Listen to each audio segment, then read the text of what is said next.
una dimensión mucho mayor, es una herramienta extra diferente a la del Ranger, que está siendo utilísimo el Ranger, pero el Commander Iona es otra dimensión. If I can take an image or a result, for example a picture of an illegal drift netter, and I can say, look, we have filmed this drift netter, you say it's not a vessel, it's in existence, here it is, take it. Sí que es un barco que nos va a dar unas posibilidades mayores, también un barco con más potencia, un barco con el que se pueden llevar adelante una serie de trabajos que con barcos más pequeños pues normalmente es imposible. Y ha sido pues una experiencia muy interesante y sobre todo por su final, ¿no? Estamos de nuevo en Sagunto y como resumen pues te puedo decir que un barco atraca de nuevo en un puerto, pero un nuevo proyecto zarpa.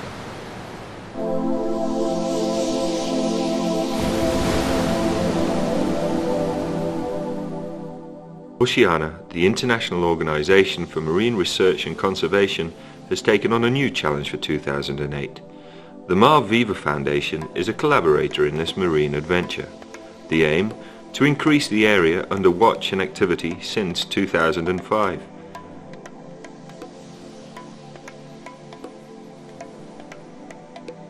From mid-October to mid-November 2007, Oceana chartered the British research vessel Commander Iona and took it to Mediterranean waters to find out how it would shape up for research and vigilance.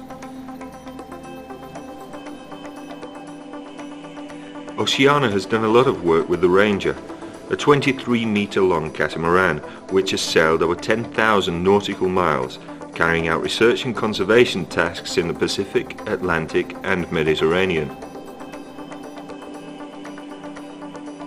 Although the Ranger proved to be a highly useful vessel throughout this period, both Oceana and Marviva weighed up the possibility of broadening their activities by using another craft with greater range and autonomy. The idea was to carry out further research, vigilance and follow-up of the fishing industry without the limitations on space and living quarters imposed by the Ranger's size. Lo que estamos haciendo en esta campaña de ahora, de este mes de octubre-noviembre, es probar este barco en condiciones de trabajo. En una época del año que no es muy favorable, el mes de noviembre, pues los mares están mucho más alterados que en verano. No hay tantas flotas pesqueras, la dificultad de hacer cualquier tipo de estas operaciones es mayor, pero precisamente por eso es un buen mes para utilizar el barco en unas condiciones más límites que si fueran en verano. Y este es el reto de esta campaña, probar si el Commander Iona o un barco similar puede ser útil para Oceana en sus campañas de protección en el futuro. El plan de trabajo para el Commander Iona durante octubre y noviembre consiste en salir del puerto de Sagunto. Desde Sagunto vamos a las Islas Baleares, donde documentaremos los volcanes submarinos, en concreto las montañas submarinas de Ses Olivas y de Ausiàs Marc, que están en el canal entre Ibiza y Mallorca. Desde allí a Barcelona, más bien a las aguas de Cataluña, en donde documentaremos algunos cañones submarinos en la zona de Sitges y en este área. Entraremos en Barcelona para hacer un cambio de tripulación y desde allí nos dirigiremos al canal de Sicilia, a la zona de las aguas de Italia, de Malta, de Túnez, de Libia, en donde normalmente hay una actividad pesquera muy importante, muchas veces muy poco controlada, que no se trata tanto de en esta época del año, porque esta época del año es la más baja en presencia de estos barcos, pero queremos observar qué es lo que ocurre en esa época, quién está en esta zona en esa época del año y qué ocurre cuando no hay la gran actividad que rodea pues, a las capturas de atún, pez espada, etc. Entraremos luego en Malta, que puede ser un puerto base muy interesante para trabajar en esta zona del Mediterráneo, y desde allí pues ya volveremos a navegar por la zona del mar de Sicilia, al norte de Sicilia, entre Sicilia y Cerdeña, y ya acabaremos de nuevo en Sagunto como final de campaña. The vessel Commander Iona reaches the port of Sagunto after more than 10 days sailing from its normal workplace in the North Atlantic. At the port, Xavier Pastor, Director of Oceana in Europe, Ricardo Aguilar, Research Director, and Carlos Perez, Operational Director, wait to go on board for the first time. The captain is waiting on deck to show them around. This voyage has been a good opportunity for the crew to practice the type of work they will be doing on board this month. During the final days of the voyage, the Levantine coast was struck by gale force winds of more than 150 kilometers an hour. The crew is made up of 12 members, the captain and 2 officers on the bridge, the chief engineer and greaser, 5 deckhands and 2 cooks who share the wide variety of tasks that running a ship like this requires. Added to the crew list is the Oceana working team. 11 members make up this side of the organisation: biologists, photographers, robot sub-technicians, divers and other personnel. The Commander Iona is a 42-metre long vessel with a 10-metre breadth. The vessel began life as a trawler and was later converted into a research ship. Despite 30 years of service, the 1200 horsepower engines can still give an average speed of 10 knots. The ship can hold up to 67 tons of fuel, which added to 60 tons of fresh water in its tanks and the ability to produce another 8 tons of water a day, enable the Commander Iona and its 23 crew members to spend up to 25 days at sea. Despite the continuing bad weather on the Valencian coast, the crew doesn't waste time and gets to work on board the Commander Iona. The ship has to be in tip-top condition for all the work that's going to be done. Slowly but surely, cameras, ROVs and other underwater equipment that will be used throughout the month's voyage are stored on board. The crew work well into the night to have the ship ready to sail at the earliest available opportunity. The next day, the weather makes a spectacular improvement. The bad weather eases up. It's like a good omen for the 3,000 miles sailing that awaits us. All the necessary materials are transferred from the Ranger, which is in dry dock at the same port to the Commander Iona. It's like a loan between 2 brothers to help them get going.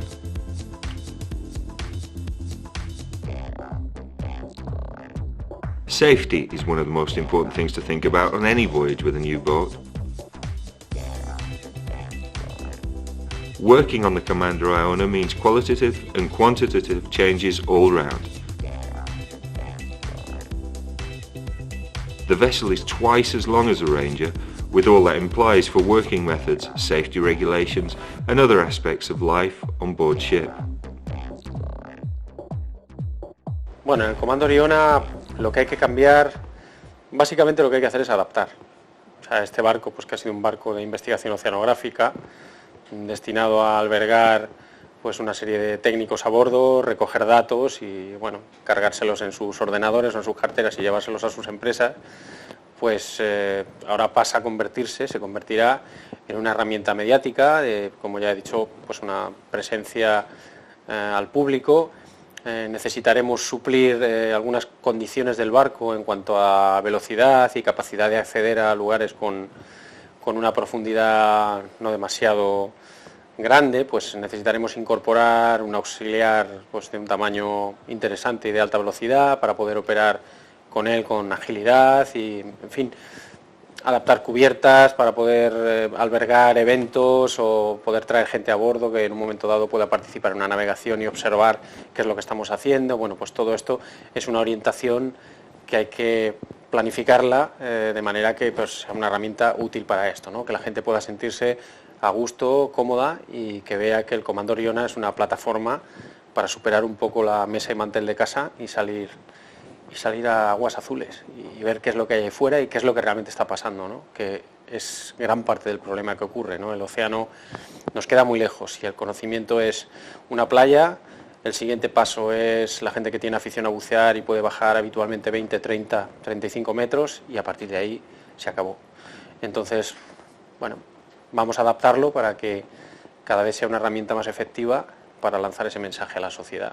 Pondremos pues una serie de elementos que faciliten la estancia a bordo, pondremos otra serie de elementos que faciliten la observación y la documentación de todos aquellos problemas en los que trabajamos, habilitaremos salas para que tengan una función más multipropósito, no sé si la palabra es adecuada, o sea, no solo puedan albergar científicos y técnicos, sino que en un momento dado pueda albergar una rueda de prensa o pueda albergar una pequeña exposición de lo que estamos haciendo, monitores, exhibición de documentales, en fin, más o menos, y por supuesto le vamos a poner en la cara, en sus amuras, en su costado, donde sea, vamos a poner bien claro el mensaje de que no somos un barco más, sino que somos el barco de una organización ecologista comprometida, que es Oceana.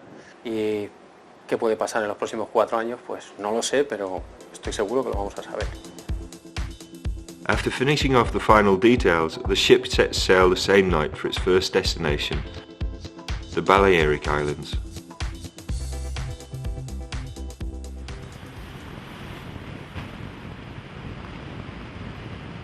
After 10 hours sailing in strong beam winds that gust up to force 7, we reach Ibiza. It was a night when we discovered what the Mediterranean can be like at this time of the year. It has a character all of its own. Sometimes it cradles you in its warm waters. Other times it shows it has a temper to let you know it's a living thing, with moods all of its own. In the shelter of Ibiza and its guardian, Esfedra, in the background, the crew prepare for the first ROV test dive. There's an air of concentration on board. ROV dives are delicate affairs and a lot has to be done so that everything works out as planned and make the ROV return to the surface safe and sound. Lo que hemos traído aquí es un robot, un vehículo submarino de operación remota que puede bajar hasta 600 metros, es un vehículo de la clase inspección, equipado con cámaras básicamente para este trabajo, aunque luego también puede llevar equipos para recoger muestras o para medir parámetros físico-químico-biológicos, pero nosotros aquí con Oceana nos dedicamos sobre todo a investigar el fondo, a observarlo con las cámaras y analizar pues lo que hay de ecosistema, cómo está el estado de salud del ecosistema. Entonces el equipo que operamos aquí pues consta de un vehículo que está conectado a superficie mediante un umbilical de unos 600 metros conectado a este sistema de control de superficie. Entonces aquí tenemos unas pantallas que visualizan las cámaras del robot, tenemos un sonar, tenemos un sistema de localización submarina, sabemos en todo momento dónde está el robot respecto al barco y respecto a la cartografía. Entonces navegamos transectos, navegamos rutas que luego podemos reproducir. Para manejarlo necesitamos 3-4 personas típicamente, o sea, durante la navegación y el pilotaje submarino necesitan 2 personas de aquí, un piloto y un navegante, y luego suele haber un supervisor que lo que hace es supervisa las maniobras con el barco, etc. Y luego la ayuda en cubierta para manejar y gestionar el umbilical. Este buque exige adaptarnos de otra manera que en el Ranger. Aunque venimos con un equipo similar, sin embargo las maniobras del barco, el tiempo de reacción, los peligros, los riesgos son diferentes que en el Ranger. Entonces esto, al principio necesitas un tiempo adicional para comprender qué limitaciones y qué ventajas tienes, ¿no? Pero básicamente con un barco así puedes trabajar más tiempo, más profundo, puedes ir a lugares más remotos porque la habitabilidad lo permite, la comodidad te permite permanecer fuera de la costa mucho más tiempo y te permite, por ejemplo, hacer mantenimiento del robot a bordo, mientras que en el Ranger había que desembarcar para hacer mantenimiento. Es decir, te da una capacidad y un tiempo de operación extendido, ¿no?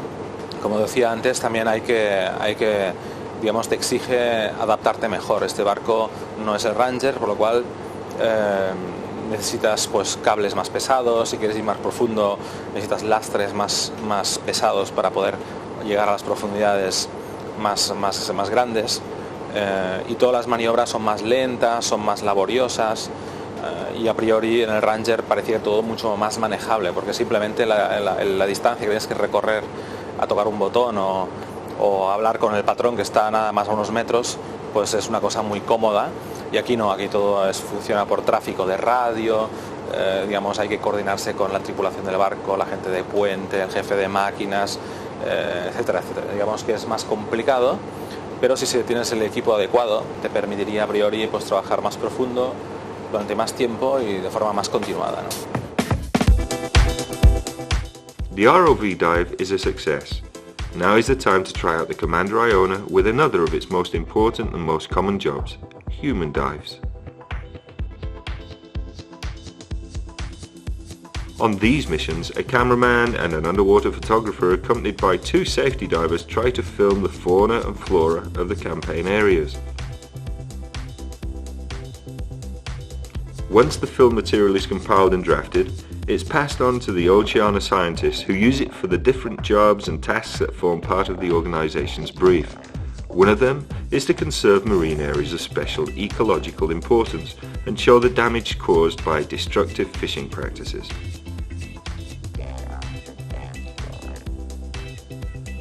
More than 40,000 photos and 1,000 hours of video have been compiled in the last few years during campaigns in the Central American Pacific, the Caribbean and the North Atlantic and Mediterranean. On board the Commander Iona, the machinery for launching the inflatable boat is working out to be more complicated than it was on the Ranger.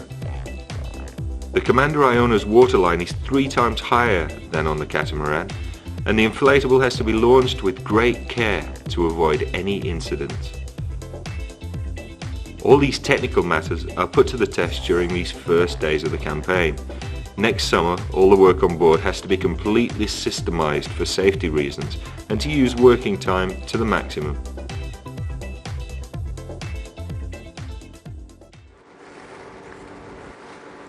Time goes by in the Balearic Islands. Several dives are carried out at different points in Ibiza and Formentera.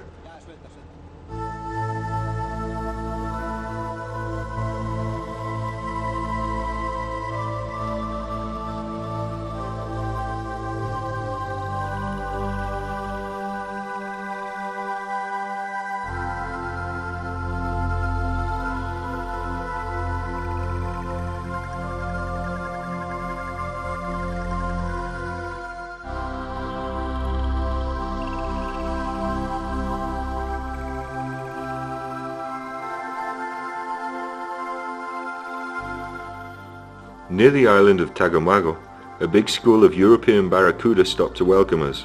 This small army looked like the island's guardians, watching over the shallow waters so that nothing happens without their say-so, making sure that none of the jewels in the shape of corals, seaweeds and invertebrates can be stolen.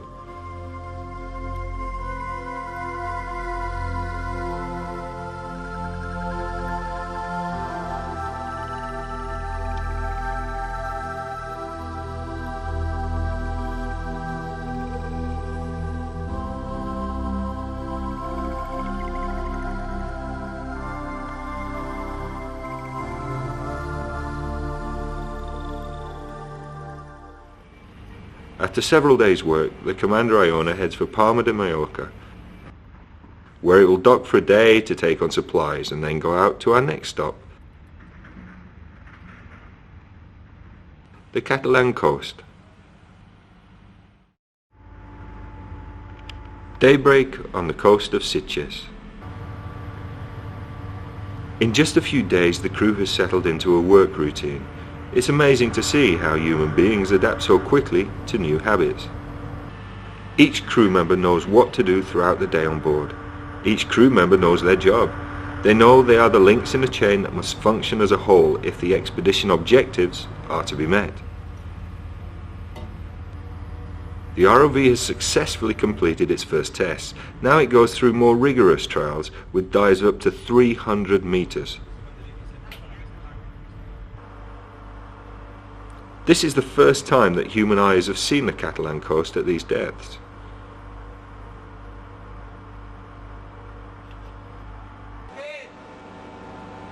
The Commander Iona reaches El Garraf, a dumping area used by the Spanish Republican Army to throw arms and ammunition into the sea during their retreat to France at the end of the Spanish Civil War.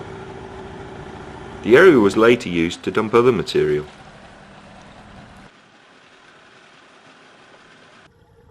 Visibility in the area is very poor, and after a first failed attempt to locate the arms and munitions, the diving team goes to another point where it finds remains of bullets, bombs and grenades of some 70 years of age. The underwater camera teams have to work carefully. The poor visibility combined with rough seas make it impossible to stay in one place.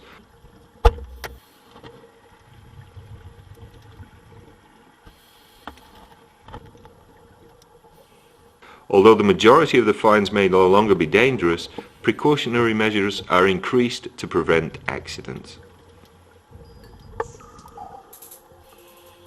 The area is documented and the Commander Iona heads off for Barcelona for another stop.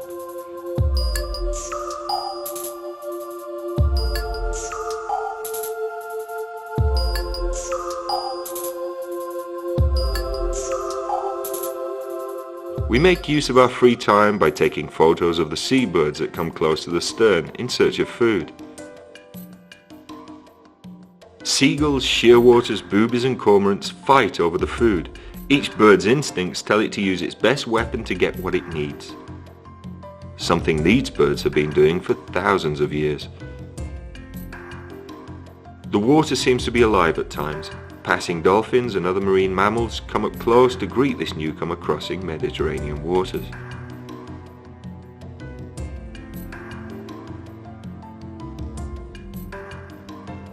Although the crew have often seen dolphins and whales, each new occasion is like the first, while the apparent grin on their faces is infectious and makes all the crew members smile.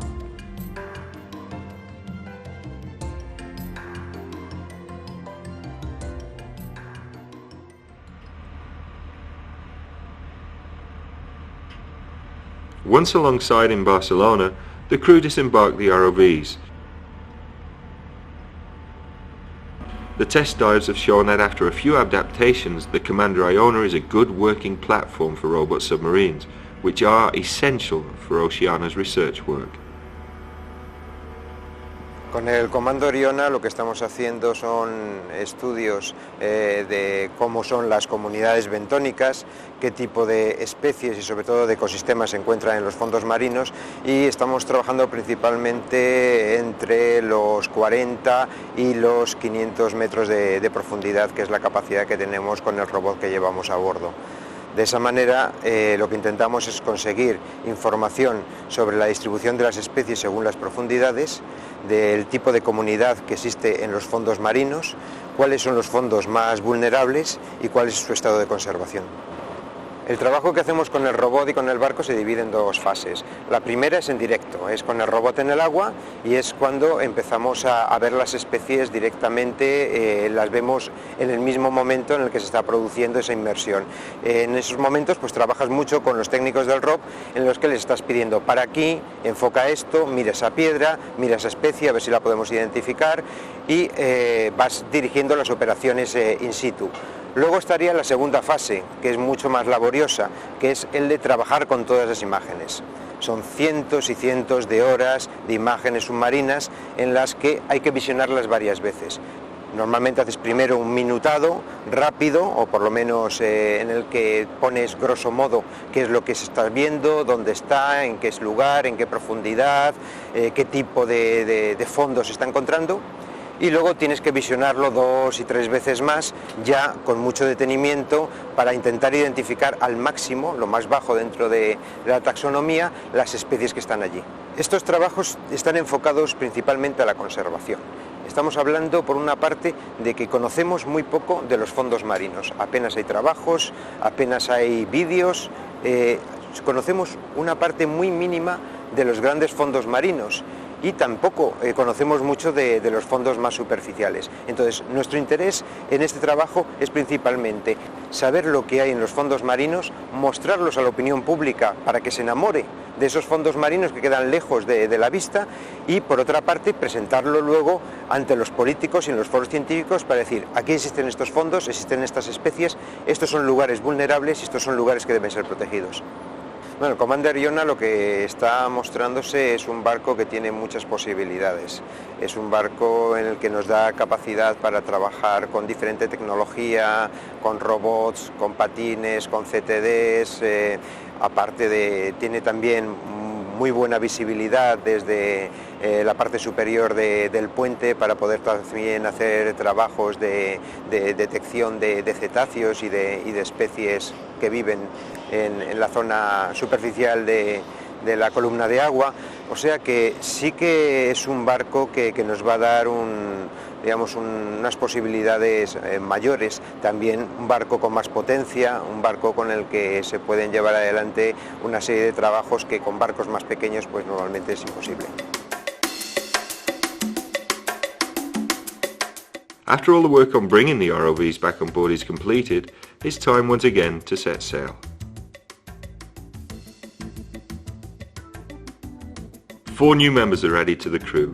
Julie Cater, Oceania Policy Director for European Institutions, Victoria Gorolaitis, Oceania Team Member in North America, Concha Martinez, Development Director, and Maria Jose Conax, Marine Scientist responsible for fishing research during the campaign. Next up, the south of Sicily. The channel separating southern Italy from the African coasts of Libya and Tunisia bears a tremendous weight of fishing from African and European community fleets, as well as Asian and other pirate fishing ships under flags of convenience.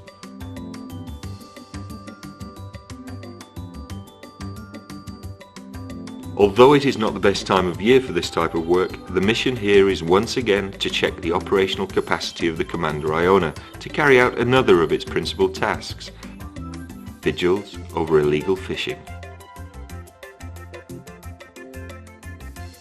Almost 700 miles to the new destination. A new navigation test is tried to see how the ship behaves in these waters, which are rough at this time of year.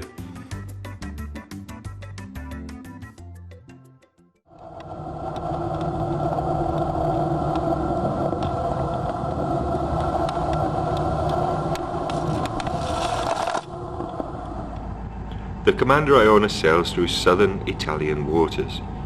On the ship's bridge, the guards are rotated to keep watch over illegal fishing. As was expected, few of the ships here are trawlers. Their season has finished. And there aren't any signs of tuna fleets either. Remnants of the bad weather that was in the area for several days mean that just a few fishing boats can be seen here. Most of them are heading off to other fishing grounds, while others are small Italian longliners on the lookout for swordfish. Despite the conditions, the mission continues as planned. The main function of the expedition this first time round is not to watch over any specific fishing activity, but to check the operational capacities of the ship in situations like these. This fishing ground is severely overfished, especially by the large bottom trawling fleets from the Italian ports of Mazara del Vallo and Sciacca. Illegal longliners and netters for catching swordfish, or large seiners of different nationalities that go after the highly prized bluefin tuna.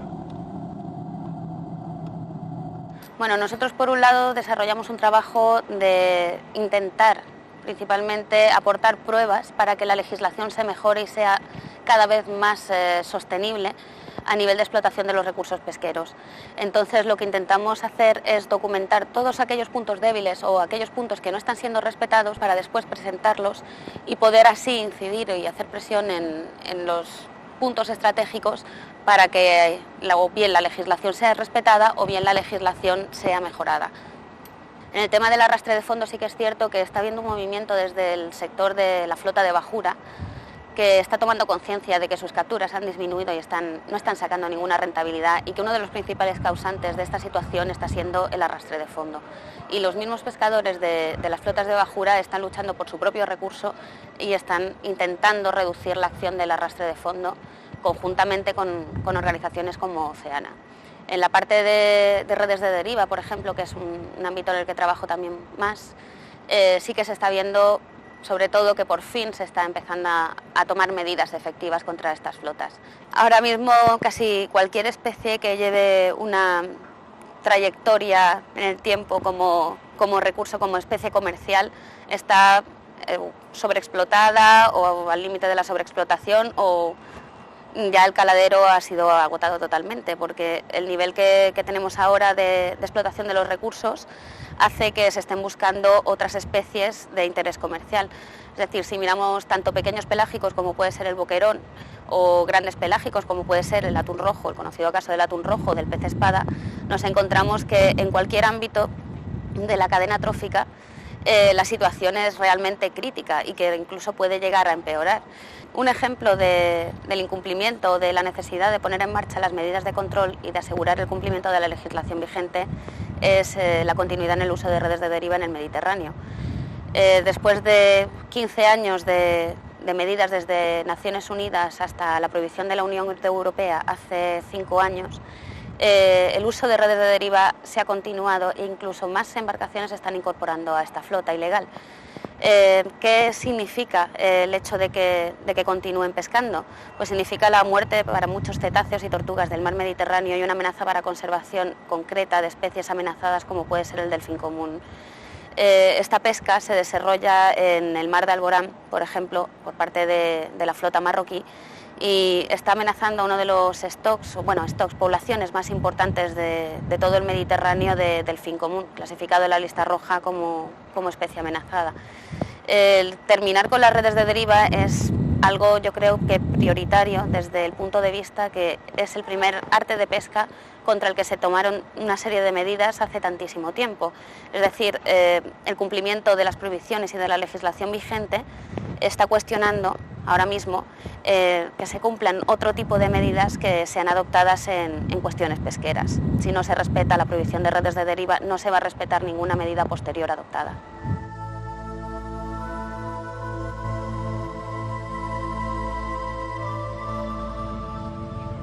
The Commander Iona's radar detects what might be a fishing vessel. The captain sets course to where we can record it. It's a trawler that's fishing at 200 meters depth, most probably looking for shellfish. Buongiorno. Siamo il commander Iona. Vogliamo parlare con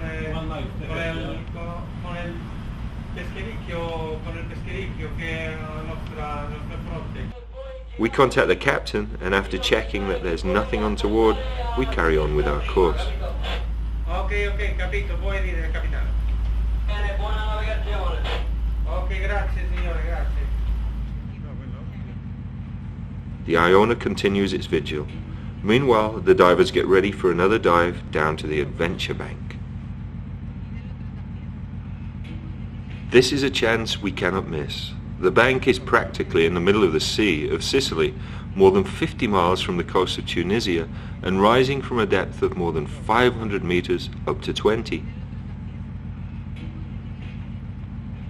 The diving team carefully makes plans. We're a long way from dry land and nothing can be left to chance.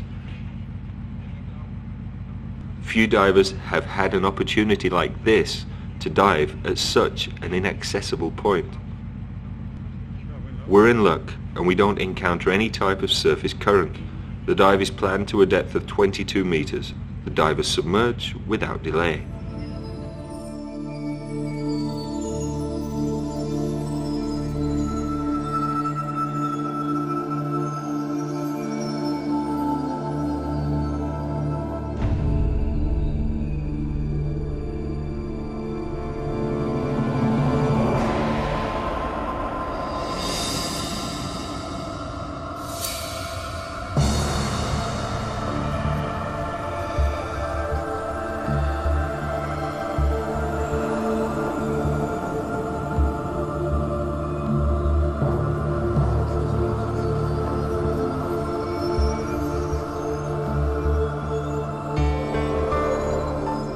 Our worst fears are borne out when we see that although the beds are in good condition, hardly a fish is to be seen due to the large number of fishing vessels operating in the area.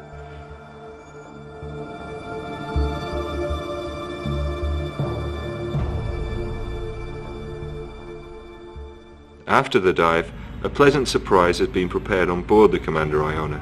The crew has made us a delicious barbecue. The time has come to take a rest after more than 2 weeks campaigning. The initiative also lets us check the ship's versatility where organising press conferences and events for informational and resource-raising purposes are concerned.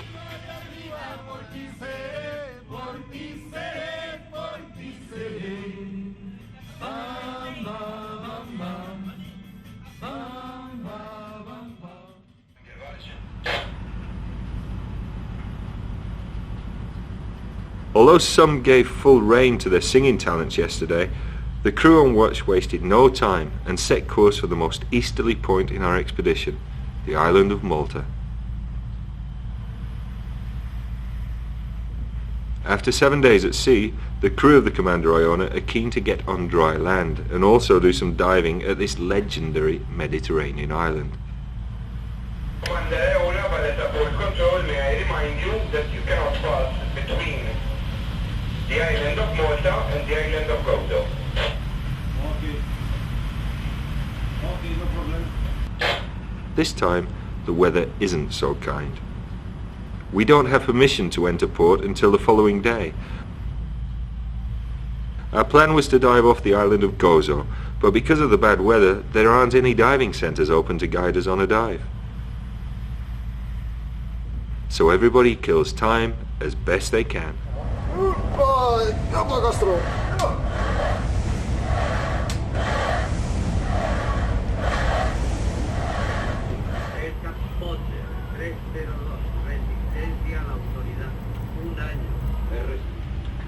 Have you got a sister? Haven't you have no sister?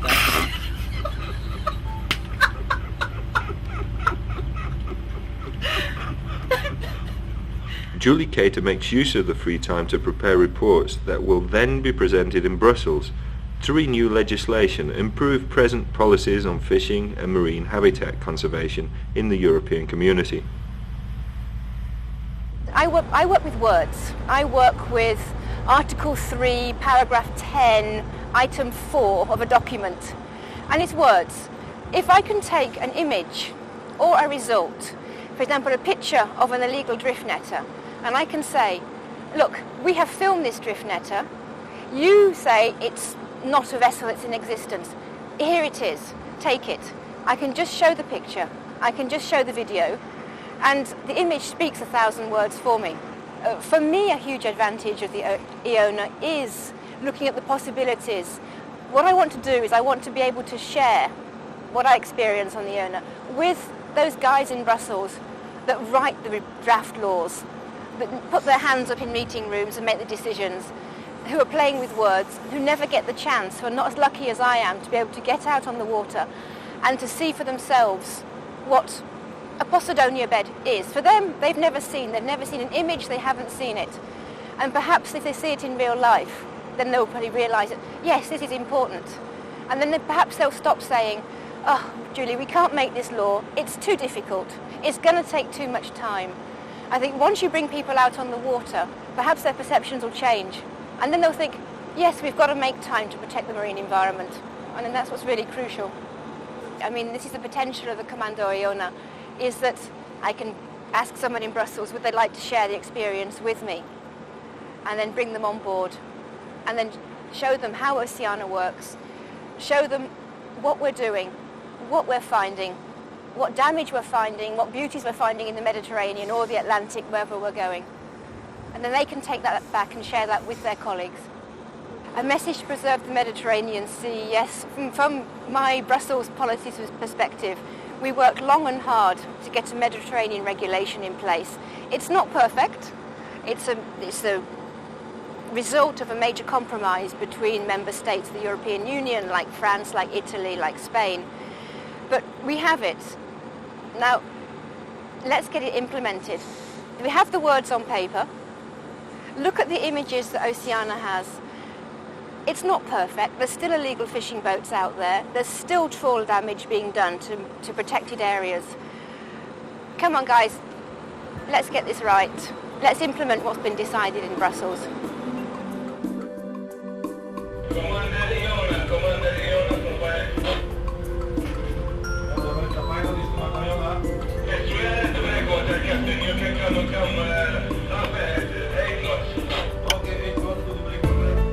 We enter the port of La Valletta, one of the most historical cities in the entire Mediterranean. This small island of little more than 300 square kilometers has a population of 350,000 inhabitants.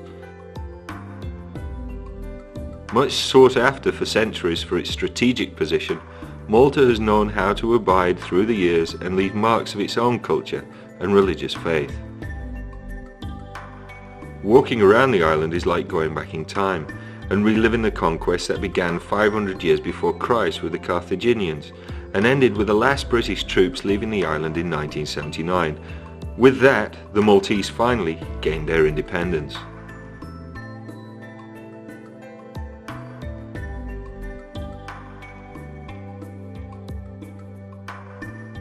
Get out here, come down. The diving team makes use of the time to carry out some dives near the island. The deep waters round Malta might be famous for the good visibility, but the bad weather continues, so the only way to do some diving is in the shelter of one of the bays near La Valletta. The Carolita Bage was a ferry that transported utilities from the city to the hospital until a bomb sunk it just a few meters from the coast during the World War.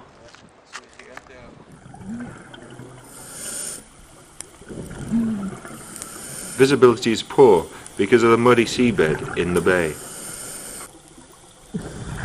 Even so, the divers can still document this fragment of the city's history.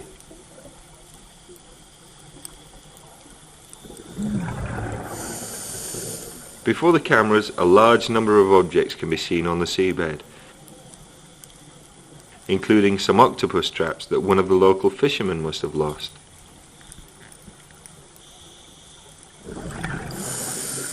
The ship's hull finally comes into view.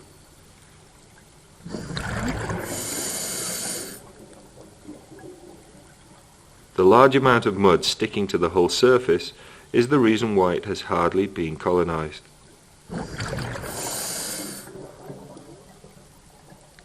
On the port side, we can see the hole made by the bomb explosion.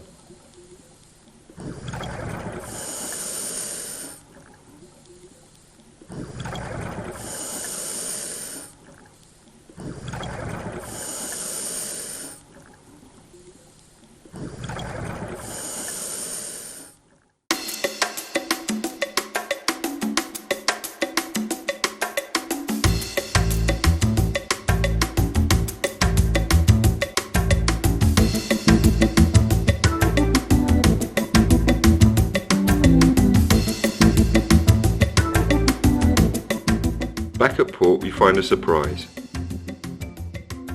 Moored to one side of us is the Saruga 1, a Panamanian-flagged tuna reefer loading its holds with tuna fish from fishing and farming of this threatened species to transport them to the final destination in Japan.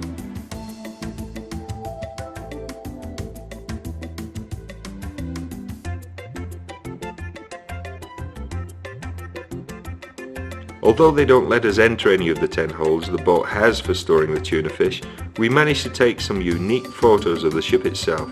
It's extremely difficult to get images of the interiors of these vessels.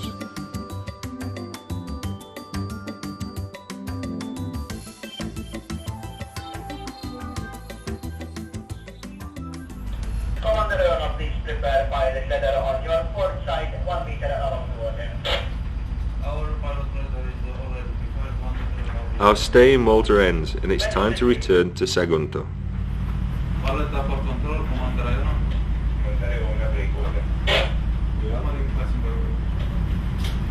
750 miles separate us from where we are to our starting point.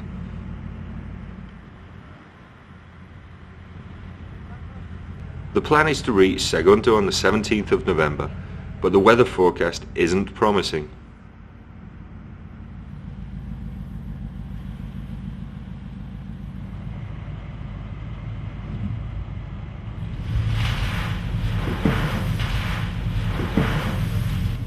Unfortunately, the forecast was absolutely right.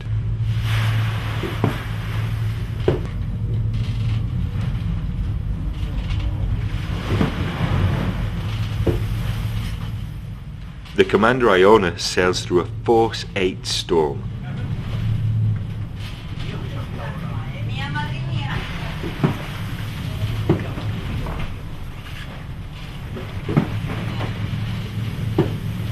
5-meter high waves furiously lashed the ship's bows.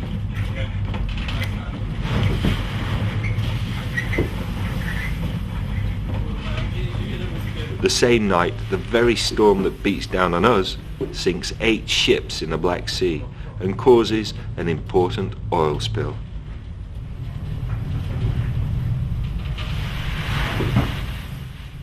Mile by mile, the boat makes headway.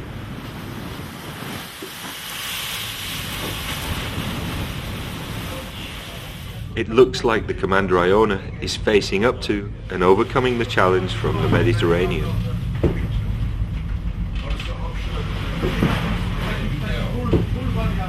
In conditions like these, there is little you can do.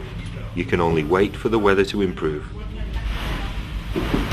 The crew continues to keep watch, although there's little or no likelihood of seeing a fishing boat in stormy and windy conditions like these. But finally the storm passes, and upon arriving in the Balearic Islands, the weather improves for this final part of the trip.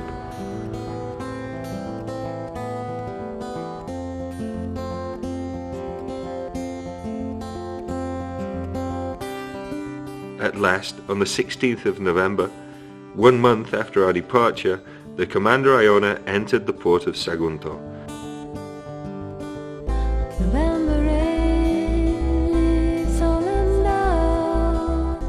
Where once again the Rangers stood watch over the arrival of her new big brother.